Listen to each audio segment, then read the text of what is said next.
పిల్లలు page number 10, 11లో ఉన్న exercises మీతో చేపిస్తాను. చూడండి, ఫస్ట్ కాంప్రహెన్షన్ అని ఉంది. ఇందులో ఆన్సర్ ద ఫాలోయింగ్ క్వశ్చన్స్ ఉన్నాయి. ఈ క్వశ్చన్స్కి ఆన్సర్స్ రాయాలి కాబట్టి ఇది తర్వాత చెప్తాను. తర్వాత ఈ చిన్న చిన్న ఎక్సర్సైజెస్ చేయిస్తాను. చూడండి, మళ్ళీ పార్ట్ బిలో ఏంటి, ఇక్కడ వెహికల్స్ నేమ్స్ ఇచ్చారు కదా. ఇక్కడ మీరు ఎప్పుడైనా ట్రావెల్ చేస్తే ఉంటాయి కదా, అంటే మీరు ఎక్కి వెళ్ళినటువంటి వెహికల్స్కేమో టిక్ చేయండి. ఒకవేళ ఎక్కినా ఎక్కకున్నా రెగ్యులర్గా చూసే ఉంటాయి కదా, వాటికేమో అండర్లైన్ చేయండి. ఓకేనా? సరే, నేను చేస్తాను, చూడండి, గమనించండి. ఫస్ట్ ఏముందో ఒకసారి చదువుతాను అన్ని vehicles names. And auto rickshaw, A motor cycle, A helicopter, A bullock cart, an aeroplane, a bicycle, a lorry, a train, a car, a truck, a ship, a jeep, a boat, a bus, a van. మనకి ఇక్కడ అన్నీ కూడా vehicles names ఇచ్చారు. వీటిని బాగా మీరు చదివి spellings నేర్చుకోండి. తర్వాత ఇప్పుడు మనం చేద్దాం ఈ ఎక్సర్సైజ్. ఏంటట, మనం ట్రావెల్ చేసినటువంటి వెహికల్స్. ఫస్ట్ నేను ఆటో రిక్షాను ఎక్కాను కాబట్టి ఇది టిక్ చేస్తున్నాను. మోటార్ సైకిల్ ఎక్కాను, తర్వాత ఏరోప్లేన్ ఎక్కలేదు, బైసైకిల్ ఎక్కాను, లారీ ఎక్కలేదు, ట్రైన్ ఎక్కాను, కార్ ఎక్కాను, ట్రక్ ఎక్కలేదు, షిప్ ఎక్కాను, నేను ఎక్కాను, జీప్ ఎక్కాను, బోట్ ఎక్కాను, బస్ ఎక్కాను, వ్యాన్ ఎక్కాను. అయితే ఇప్పుడు ఏంటి, మళ్ళీ ఎక్కినవే కాకుండా మనం రియల్గా చూస్తాం కదా దగ్గరుండి, అలాంటి వాటికి మీరు అండర్లైన్ చేయాలి. మీరు చూడండి, ఆటో రిక్షాను చూసాం కాబట్టి అండర్లైన్ చేస్తున్నాము. మోటార్ సైకిల్ చూసాము. దగ్గరగా మీరు హెలికాప్టర్ చూసారా? చూడలేదు. బుల్లక్ కార్ట్ చూసాం కాబట్టి ఇది అండర్లైన్ చేస్తుంది. బుల్లక్ కార్ట్ అంటే ఏంటి? ఎద్దుల బండి. ఏరోప్లేన్ కూడా నేను దగ్గర నుండి చూడలేదు. బైసైకిల్ అంటే సైకిలే, చూసాము. తర్వాత లారీ చూసాము, ట్రైను చూసాము, కారుకు చూస్తూనే ఉంటాము. ట్రక్ అంటే ఏంటి? లారీ, ఇది కూడా దగ్గర నుండి చూసే ఉంటాం. షిప్ చూడలే కదా దగ్గర నుండి. మీరు చూసారా? నేను చూసాను. మీరు ఒకవేళ చూడకుంటే దాన్ని ఏం పెట్టద్దు, అండర్లైన్ చేయొద్దు. జీపు చూస్తే పెట్టండి, బోటు చూస్తే పెట్టండి, బస్సు దగ్గర నుండే చూస్తాం, వ్యాన్ కూడా దగ్గర నుండే చూస్తాం. ఓకే, ఇది అయిపోయింది. దాని తర్వాత ఇంకా ఏమి ఇచ్చారు ఇక్కడ, right the names of vehicles you know. నీకు తెలిసిన వెహికల్స్ నేమ్స్ కూడా రాయమంటున్నారు. దాదాపు పైన ఉన్న వెహికల్స్ అంటే దాదాపుగా పైన ఉన్న అన్ని వెహికల్సే. అందులో మీకు తెలిసిన ఏముంటాయి ఫస్ట్ చూద్దాం. Cycle, bicycle,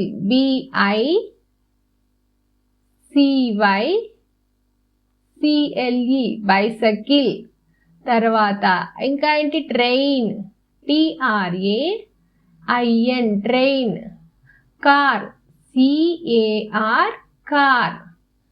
jeep, JEEP jeep. తర్వాత వ్యాన్, VAN వ్యాన్. తర్వాత బస్, BUS బస్.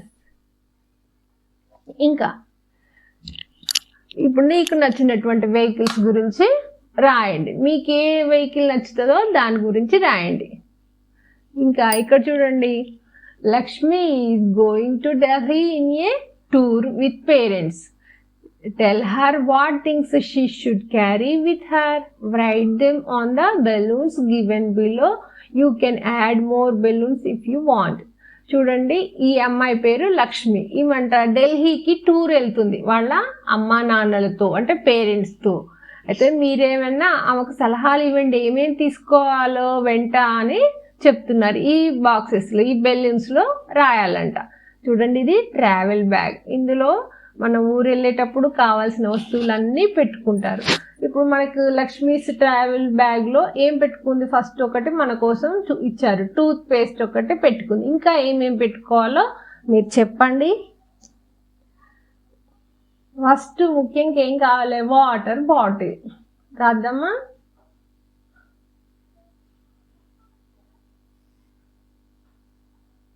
ఇక్కడ రాద్దాం. Water bottle, water bottle, BOTTLE, water bottle. తర్వాత క్లోత్స్, క్లోత్స్ అంటే బట్టలు,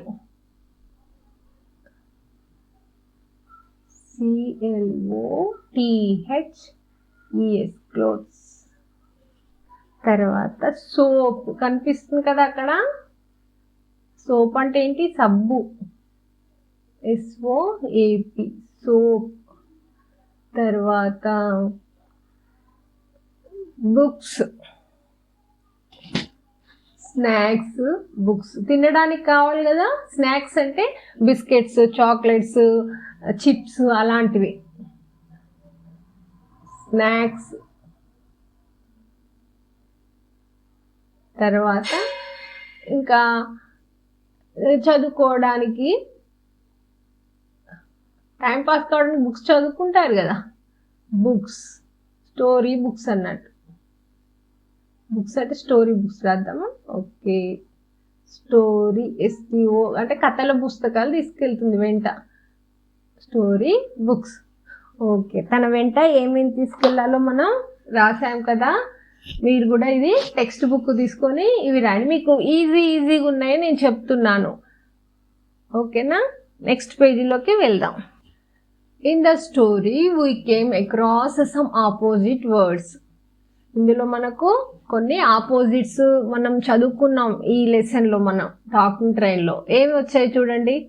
rich, poor, old, young. Rich అంటే బాగా డబ్బున్న వాళ్ళు, ధనవంతులు. పూర్ అంటే పేదవారు. అంటే వీళ్ళిద్దరు ఆపోజిట్ కదా. వీళ్ళు ధనవంతులు అంటే బాగా డబ్బున్న వాళ్ళు, పూర్ అంటే అసలు డబ్బులు లేని వాళ్ళు. అంటే ఈ రెండు ఆపోజిట్ వర్డ్స్. ఓల్డ్ అంటే ముసలి, యంగ్ అంటే యూత్ అన్నట్టు, యువత. అదేవిధంగా ఇక్కడ ఏం ఇచ్చారు? Right the opposites of the following words. ఇంకా మీకు ఇక్కడ కొన్ని వర్డ్స్ ఇచ్చారు, దానికి మనం ఆపోజిట్స్ రాయాలంట. రాద్దామా? చూడండి, ఒకసారి చదువుతాను. ఎస్కి ఆపోజిట్ ఏంటి? నో అవుతుంది. టేక్ అంటే తీసుకోవడం, దానికి ఆపోజిట్ ఏంటి? ఇవ్వడం అవుతుంది, గివ్. రైట్ అంటే కరెక్ట్ అని, దానికి ఆపోజిట్ ఏంటిది? రాంగ్. స్మాల్ అంటే చిన్నది, దానికి ఆపోజిట్ ఏంటి? పెద్ద అంటే బిగ్. ఇన్సైడ్ అంటే లోపట, అవుట్ సైడ్ అని మనం ఆపోజిట్ రాయాలి. క్వశ్చన్ అంటే ప్రశ్న, దానికి ఆన్సర్ వస్తుంది అన్నట్టు, జవాబు. రాద్దామా? ఓకే, చూస్తున్నారా? పేజ్ నెంబర్ 12 తీయండి, రాయండి. టెక్స్ట్ బుక్ తీయండి. ఓకే, ఎస్ అని ఆపోజిట్ ఏంటి? No, NO, no. తర్వాత టేక్ అంటే గివ్, గివ్ స్పెల్లింగ్ ఏంటి? GIVE, give. రైట్ అంటే రాంగ్, WRONG, రాంగ్ అంటే తప్పు, రైట్ అంటే కరెక్ట్. స్మాల్ అంటే చిన్న, బిగ్ అంటే పెద్ద. ఇన్సైడ్ అంటే లోపట, అవుట్ సైడ్ అంటే బయట, OUT, out. Side, SIDE, side. Out side అంటే బయట. క్వశ్చన్ అంటే ఆన్సర్, క్వశ్చన్ అంటే ప్రశ్న కదా, దానికి ఆపోజిట్ ఏంటి? Answer, ANSWER. అర్థమైందా? ఒకసారి మళ్ళీ చదువుతా చూడండి. Yes, no, take, give, right, wrong, small, big, inside, outside, question, answer. ఇంకా చూడండి, ఇక్కడ గ్రామర్ ఇచ్చారు. Read the following phrases taken from the story. The rich and the poor, the young and the old, the healthy and the unhealthy. ఇక్కడ red colour తోటి end అని ఇచ్చారుగా, అంటే ఏంటో చూద్దాం. In the first phrase, end is used to link the rich and the poor. Second దాంట్లో end is used to link the young and the old. In the third phrase, end is used to link the healthy and the unhealthy. ఇక్కడ ఇది ఈ praises లో మనకు first దాంట్లో ఈ rich కు poor కి లింక్ చేయడానికి ఎండ్ అనేది ఉపయోగించారు. అంటే ఈ రెండు పదాలను కలపడానికి ఎండ్ అనేటటువంటి దాన్ని యూజ్ చేశారు. అన్నిట్లో అంతే, యంగ్ కు ఓల్డ్ కి యూజ్ చేశారు, హెల్దీకి అన్హెల్దీని కలపడానికి మధ్యలో ఎండ్ అనేది వాడారు. మీరు కూడా make praises using the link or end. ఈ ఎండ్ ఉపయోగించుకు మీరు కూడా కొన్ని ప్రేజెస్ తయారు చేయండి అని మనకు కొన్ని ఇచ్చారు. A cup, a saucer, a bat, a ball, black, white, good, bad, a mouse, pencil. ఇది చాలా ఈజీ, మీరు ఈ ఎక్సర్సైజ్ ఈజీగా చేయగలుగుతారు. మీరు దీన్ని ఒక్కసారి జాగ్రత్తగా వింటే ఇది ఏం లేదు. ఈ రెండింటి మధ్యలో, ఈ రెండు పదాల మధ్యలో మనం ఎండ్ను లింక్ చేయాలి. అది చేస్తే ఇది ఒక సెంటెన్స్ అవుతుంది. A cup and a saucer. And అనేది రాయాలి అంతే. ఒకసారి చూపిస్తాను చూడండి.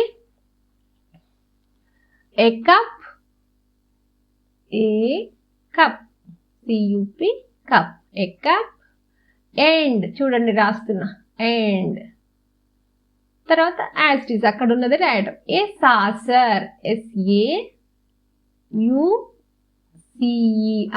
Saucer, cup and a saucer. సెకండ్ది a bat and a ball.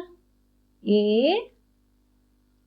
Bat, BAT, bat, a bat and a ball, BALL, ball. తర్వాత బ్లాక్, వైట్. బ్లాక్ అంటే కలర్ కదా, BLACK, black, BLACK, black. Black and white, and white, WHITE, white. Black and white అంటే నలుపు మరియు తెలుపు. Good and bad, GOOD, good. Good అంటే మంచి, and అంటే మరియు, good and bad, BAD, bad అంటే చెడు, మంచి మరియు చెడు. తర్వాత ఏ mouse and a pencil. A mouse అంటే ఎలుక, MOUSE, mouse. A mouse and అని మనం కలపాలి. And a pencil, PENCIL, pencil. Okay, చాలా ఈజీ ఎక్సర్సైజ్ ఇది. మీరు తప్పకుండా మీ టెక్స్ట్ బుక్లో రాయండి, పేజీ నెంబర్ 12లో రాయండి. ఇది చూసి చదవండి. ఇది a cup and a saucer, a bat and a ball, black and white, good and bad, a mouse and a pencil. అర్థమైందా? ఇది మీకు ఈజీగా ఉన్నాయే నేను చెప్తున్నాను. రైటింగ్ స్కిల్స్ చూడండి. Look at the picture given, read the description. ఇక్కడ ఉన్నటువంటి పిక్చర్ ఏంటి? ట్రైన్ కదా. ఈ పిక్చర్ని చూసిన తర్వాత మనం దీని గురించి వర్ణించినటువంటి డిస్క్రిప్షన్ చూద్దాం. This is a train, it has many wheels, it runs on rails, it is very long, it carries people to their places. Train గురించిన ఈ డిస్క్రిప్షన్ చూసి అర్థం చెప్తా చూడండి. దిస్ ఈజ్ ఏ ట్రైన్ అంటే ఇది ఒక ట్రైన్. ఈ పిక్చర్ ఏం కనపడదో దాని గురించి మనం చెప్పాం. This is A train, it has many wheels, దానికి చాలా చక్రాలు ఉన్నాయి. ఇట్ రన్స్ ఆన్ రైల్స్, ఇది దేని మీద నడుస్తుందంట? పట్టాల మీద నడుస్తుంది. ఇట్ ఈస్ వెరీ లాంగ్, అది ఎలా ఉంది? చాలా పొడవుగా ఉంది. It carries people to their places, అది పీపుల్ని, ప్రజలను తీసుకెళ్తుంది వాళ్ళ ప్రదేశాలకు. ఇది ట్రైన్ గురించిన డిస్క్రిప్షన్. అదే విధంగా ఇక్కడ బస్సు ఇచ్చారు కదా, దాని గురించి మనల్ని రాయమంటున్నారు. Look at the picture given, write a few lines describing the picture. ఈ పిక్చర్ ని చూస్తూ మనం దీని గురించి కొన్ని రాయాలంట. సేమ్ ఇదే విధంగా రాయొచ్చు. చూడండి, మీకు ఈజీగా అనిపిస్తుంది. దిస్ ఈజ్ ఏ ట్రైన్ అన్నారు కదా, అక్కడ ఇక్కడ ఏం రాయాలి? దిస్ ఈజ్ ఏ బస్ అనాలి. ఈజీ, చాలా easy. This is a bus. ఏంటిది ఇది? ఈ పిక్చర్ లో కనపడేది బస్. ఏమన్నాలి? ఇది ఒక బస్ అంటాం కదా, this is a bus. Bus spelling ఏంటి? B U S, bus. ఓకే. తర్వాత దీనికి ఎన్ని చక్రాలు ఉన్నాయి చూడండి. ట్రైన్కి అయితే మెనీ వీల్స్ కదా, ఈ బస్కి ఎన్ని ఉంటాయి? మనకు కనిపిస్తుంది ఇక్కడ 4 వీల్స్. రాద్దామా? ఇట్ హ్యాస్ 4 వీల్స్ అని రాయండి. సేమ్ పైన ఉన్నది చాలా వరకు కాపీ చేయడమే. It has 4 wheels. 4 స్పెల్లింగ్ వచ్చా? FOUR. 4 వీల్స్ స్పెల్లింగ్ పైన చూసుకుంటూ కూడా రాయొచ్చు, WHEELS. It has 4 wheels. Next, train ఎలా వెళ్తుందంట? It runs on rails. మరి ట్రైన్ అయితే పట్టాల మీద అవుతుంది, మరి బస్ ఎక్కడి నుంచి వెళ్తుంది అంటే it runs RUNS, runs. It runs on road. Road మించి వెళ్తుంది కదా, రోడ్ స్పెల్లింగ్ ROAD, రోడ్. తర్వాత ఇట్ ఈస్ వెరీ లాంగ్. ఇది ఎలా ఉంది? ఇది లాంగ్ ఉందా, బిగ్ ఉంది? ఇట్ ఈస్ వెరీ బిగ్ అన్నాం, అంతే, అయిపోయింది. ఇట్ ఈస్ వెరీ, చాలా, బిగ్, పెద్దది, BIG, బిగ్. రాయగలిగారుగా మీరు కూడా? Okay, very good. అర్థమైందా? This is a bus. It has 4 wheels. It runs on road. It is very big. తర్వాత convention of writing. Read the following sentences, make necessary changes using capital letters, full stop and correct spelling. చూడండి, ఇక్కడ మనకు 2 sentences ఇచ్చారు. ఇందులో ఏమైనా capital లెటర్లు రాయాలా, spelling mistake ఉందా, full stop, కామాలు ఇవి రాయండి అని మనకి ఇచ్చారు. చూద్దామా? మై నేమ్ ఈజ్ రైల్ రాజా. యాక్చువల్గా ఏంటి అంటే, ఎప్పుడైనా మనం సెంటెన్స్ మొదలు పెట్టినప్పుడు ఫస్ట్ లెటర్ క్యాపిటల్ లెటర్ రాయాలి. ఇందులో క్యాపిటల్ లెటర్ లేదు కదా, మనం క్యాపిటల్ లెటర్ రాద్దాం. మై, M క్యాపిటల్ లెటర్ ఈ విధంగా ఉంటుందిగా, MY, మై. నేమ్ మంచిగా ఉంది, NAME, name. My name is. ఇంకా ఏం చేంజ్ చేయాలంటే రైల్ రాజా. రైల్ రాజాలో ఎప్పుడైనా పేరు మెన్షన్ చేసేటప్పుడు కూడా పేరు కూడా మనకు క్యాపిటల్ లెటర్లో ఉండాలి. మనం చదువుకున్నప్పుడు ఫస్ట్ పేజీలో ఉంటుంది చూడండి, రైల్ రాజా. మీ తర్వాత మీరు టెక్స్ట్ బుక్ ఓపెన్ చేసి మరీ చూడండి ఆ లైన్. రైల్ రాజా, ఏ పేరైనా సరే, ఎవరి పేరు రాసినా కూడా ఫస్ట్ క్యాపిటల్ లెటర్ ఉంటుంది నేమ్కు.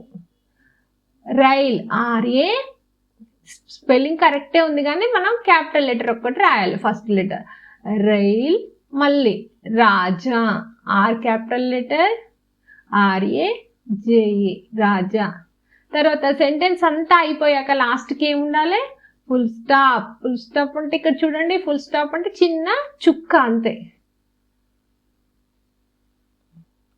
ఇది అయిపోయింది. దీనికి తేడా ఉంది. ఇక్కడ స్మాల్ లెటర్, ఇది క్యాపిటల్ లెటర్. తర్వాత ఎందుకంటే ఇది ఎప్పుడైనా సెంటెన్సెస్ స్టార్ట్ చేసేటప్పుడు క్యాపిటల్ లెటర్ రాయాలి కాబట్టి ఇక్కడ క్యాపిటల్ M వచ్చింది. తర్వాత ఎవరి నేమ్ రాసేటప్పుడు కూడా నేమ్కు ఫస్ట్ ఏముంటుంది? Capital letter. రైల్ అనేది క్యాపిటల్ లెటర్ వచ్చింది R, ఇక్కడ రాజాకు కూడా క్యాపిటల్ R వచ్చింది. తర్వాత సెంటెన్స్ కంప్లీట్ అయ్యాక ఫుల్ స్టాప్ కంపల్సరీగా పెట్టాలి. ఈ విధంగా చిన్న చుక్క ఉంటుంది. ఇంకా సెకండ్ లైన్ కూడా చూడండి. ఈ సెంటెన్స్లో I am your friend. I am మళ్ళీ ఏంది? ఐ ఇక్కడ స్మాల్ లెటర్. మనం సెంటెన్స్ స్టార్ట్ చేసేటప్పుడు క్యాపిటల్ లెటర్ ఉండాలి. అంటే ఇక్కడ స్మాల్ అయింది కాబట్టి మనం ఏం రాయాలి? Capital I. I am, AM, am. I am your, YOUR, correct ఇంతవరకు. ఫ్రెండ్, FRIEND ఉంటుంది కదా ఫ్రెండ్, ఇక్కడ తప్పు రాశారు, FREND అని రాశారు. అది స్పెల్లింగ్ మిస్టేక్ కవర్ చేద్దాం మనం. FRI కరెక్ట్గా రాయాలి మనం. FRIEND, friend. తర్వాత సెంటెన్స్ అయిపోయాక ఇక్కడ కూడా ఫుల్ స్టాప్ ఉంది, మనం కూడా ఫుల్ స్టాప్ పెట్టాలి. ఓకే, ఇవి మనం మంచిగా రాసాం. ఏం రాయాలి? సెంటెన్స్ స్టార్టింగ్లో క్యాపిటల్ లెటర్, తర్వాత సెంటెన్స్ అయిపోయాక ఫుల్ స్టాప్. ఇదంతా కూడా అయిపోయింది. ఇంతవరకు అర్థమైందా?